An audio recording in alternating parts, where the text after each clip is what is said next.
Hi అండి. అందరికీ నమస్కారం.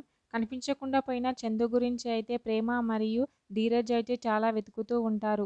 ధీరజ్ అయితే చాలా బాధపడుతూ ఉంటాడు. మనకి ఇప్పుడే అసలు టాస్క్ మొదలైంది. అన్నయ్య ఎక్కడ ఉన్నాడో కనిపెట్టి అన్నయ్యనైతే ఇంటికి తీసుకెళ్ళాలి అని చెప్పి అంటూ ఉంటాడు. ప్రేమ కూడా ఆలోచిస్తూ ఉంటుంది.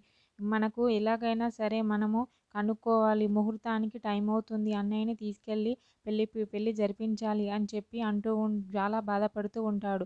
వెంటనే ప్రేమ అయితే మీ అన్నయ్య మనకు దొరకాలి అంటే నా దగ్గర ఒక ప్లాన్ ఉంది అని చెప్పి అంటూ ఉంటుంది ప్రేమ.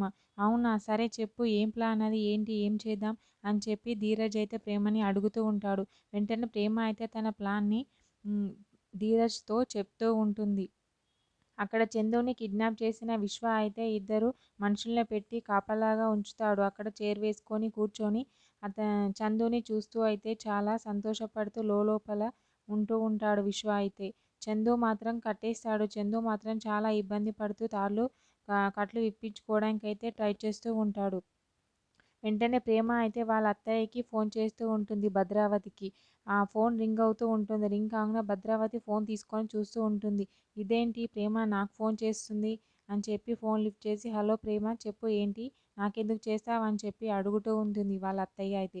వెంటనే ప్రేమ అయితే నీతో ఒక ముఖ్యమైన విషయం మాట్లాడాలి అత్త అని చెప్పి ప్రేమ అయితే చెప్తూ ఉంటుంది. ముఖ్యమైన విషయమా నాతో ఏం మాట్లాడాలి నీతో నాకేంటి పని అని చెప్పి అంటూ ఉంటుంది భద్రావతి. లేదత్తా నీతో ముఖ్యమైన విషయం చెప్పాలి అని చెప్పి ఏదో చెప్తూ ఉంటుంది ప్రేమ అయితే. మరి వాళ్ళ అత్తకి ఏం చెప్తుంది మరి చందు ఎక్కడ ఉన్నాడు ఏంటి అనేది ఎలా కనుక్కుంటుందో నెక్స్ట్ ఎపిసోడ్లో చూద్దాం. ఓకే థ్యాంక్ యూ అండి. నా ఛానల్ని సబ్స్క్రైబ్ అండ్ లైక్ చేయండి.